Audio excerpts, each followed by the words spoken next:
President Trump tweeted out a video on immigration, and he's doing it because we're now super close to the midterm elections.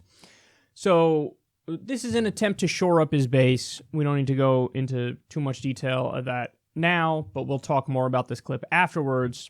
Take a look. Ladies and gentlemen of the jury, please step out of the hallway. If it's dead, break up soon, and I'll kill more. See, the only thing if I can regret is if I can just kill two. I wish if I can kill more of those motherfuckers. I'll kill more cops soon.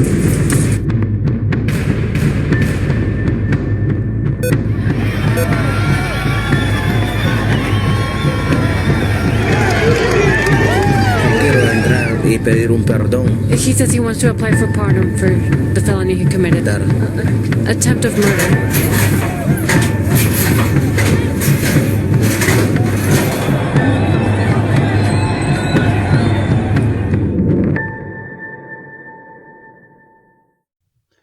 That was hilarious because they're barely bothering to code it anymore. They're super close to just saying it. So the first point is, I like how he's like blaming Democrats for this. As if Democrats in Washington get together and they're like, okay, so we all agree, right? Let's bring in more murderers. Let's do that. Nobody's ever said that. Nobody's ever done that. In fact, when you look at Obama, he was called the deporter-in-chief because he broke the deportation record. Now, when you go to the numbers, if I'm not mistaken, over 80% of the people deported by the Obama administration were undocumented immigrants who were criminals. So there are some factions, but not elected Democrats, some factions on the left that want to totally end deportations. That is not by any stretch of the imagination the majority of the left, and it is certainly not any elected Democrat in Washington, D.C. In fact, that appears to be the standard among Democrats in D.C., and it's one I happen to agree with, that, okay, the people who we are okay with deporting, it's undocumented immigrants who are also violent criminals. Those are the people we are okay deporting. Now, what has Donald Trump done since he's, been in Washington, D.C., since he's been president? You take a guess. He's massively increased the number of deportations among undocumented immigrants who are not criminals.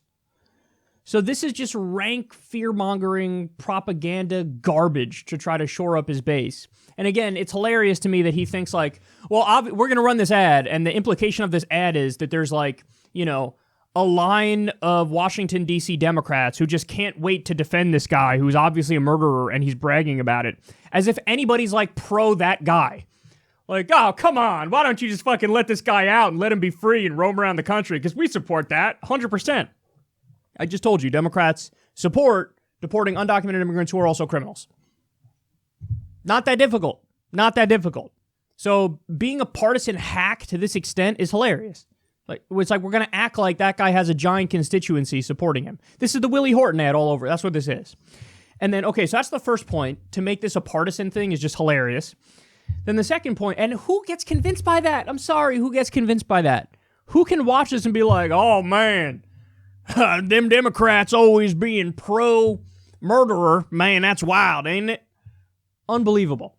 And then the other point is, I don't know how somebody can watch this and not do the basic logical deduction to understand why it is bigoted and xenophobic.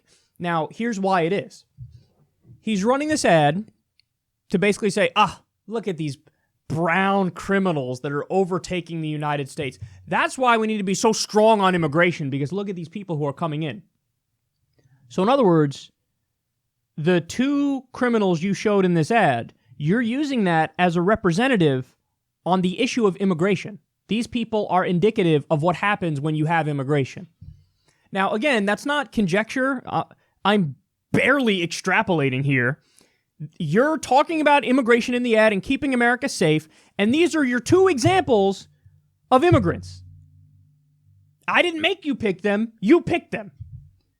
Well, the conclusion everybody's supposed to walk away with is, Immigrants, criminals. Undocumented immigrants, criminals. Undocumented immigrants, criminals. Undocumented immigrants, unsafe. Again, that's your ad. That's your ad.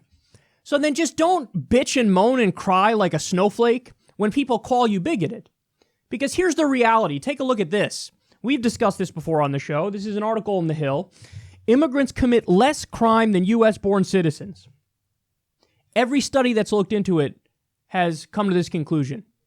So a study by the Sentencing Project, which is a criminal justice research and advocacy group, found that, quote, foreign-born residents of the United States commit crime less often, I should say, than native-born citizens. Now, if you say, wow, that sounds like a leftist group, that's got to be bullshit. Well, there's another study by the Libertarian Cato Institute, a right-leaning group that compared incarceration rates by migratory status, ethnicity, and gender. And they say, quote, all immigrants are less likely to be incarcerated than natives relative to their shares of the population, the Cato study reads. 1.53% of natives are incarcerated, as are 0.85% of undocumented immigrants and 0.47% of documented immigrants. So, undocumented immigrants and documented immigrants, they are less likely to be criminals than native-born citizens. But you watch that ad, and it's not up in the air. What Trump is saying is, and what the Republican position is immigrant equals criminal. Undocumented immigrant equals criminal. Undocumented immigrant equals criminal. Look at the people that the Democrats are supporting. Well, as we already established, number one, the Democrats are not supporting those guys.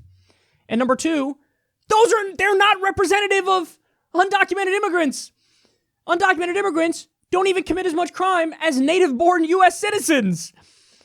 So that is rank propaganda and fear-mongering and bigotry and xenophobia. And if you don't see it, I don't know what to tell you. Now, listen, I'm not in the group that says, hey, if you disagree with me and my position on immigration, you are by definition a bigot. I don't agree with that. In fact, I did a segment the other day where I went into detail on this point. It is possible to be further right-wing on immigration than somebody like me. I consider myself a moderate on the issue of immigration, but it's possible to be further right-wing than somebody like me and to not be bigoted. So I'm not here to call everybody racist. I'm not here to call everybody xenophobic. I'm not here to say if you have a right-wing position on this, then you're an irredeemable deplorable. I'm not doing that. But what I am doing is breaking down this commercial and giving you the reasons why this specific ad, it is bigoted. There's no way around it. Because there's not even a fucking slight attempt to give the real information and be nuanced in your ad. Even if Trump had released an ad where it was like, hey, some of the people who come in are criminals, and then, yeah, of course, if there was a nod to the benefits of immigration, if there was a nod to the fact that over 70% of Americans support immigration, if there was a nod to the fact that some of the most brilliant entrepreneurs that ever lived that came to this country were immigrants or came from immigrant families, if there was a nod to any of that, then I probably wouldn't be doing this segment, calling this ad bigoted. But there wasn't a nod to it.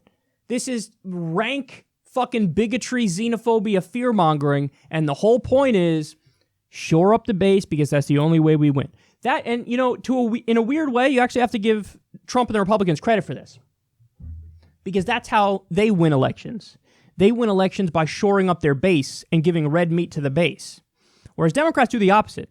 Democrats will run 1,000 ads about, I'm so moderate and I agree with Republicans. Vote for me. I stand for nothing. Whereas what they should do is if they really want to win, you should be running ads about Medicare for all and free college and a living wage and ending the wars and a New Deal and ending the drug war. If you want to win, shore up your base. But the Democrats never shore up their base.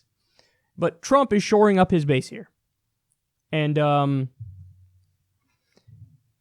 they're using the oldest elite trick in the book. And a lot of people have fallen for it, man.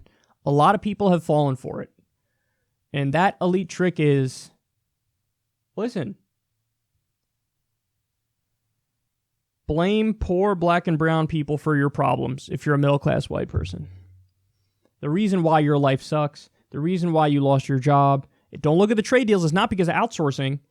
It's not because corporations and billionaires have rigged the rules against you and push the tax burden onto you as they run out the back door with all the money and jam their money in the Cayman Islands. No, blame this poor black person or brown person who's actually in a worse situation than you are, who are even more fucked over by the system than you are. And whatever you do, don't have class consciousness and solidarity with people who are black and brown and unite in order to fight us, the corporate class, the billionaire class that has fucked you over for decades. Whatever you do, understand that they're the problem. So this is divide and conquer, but I'm going to act like it's not divide and conquer. I'm going to act like I just want to protect you. So let's save you from these non-existent violent immigrant hordes, even though they commit crime at a lower rate than native citizens. Let me act like you need protection from them, and in order to protect them, in order to protect yourself and hurt them, you got to vote for us, the people who've been screwing you over economically this entire time. Don't fall for the trick. Don't fall for the trick. And at this point, they're barely even coding their bigotry, and that's crystal clear.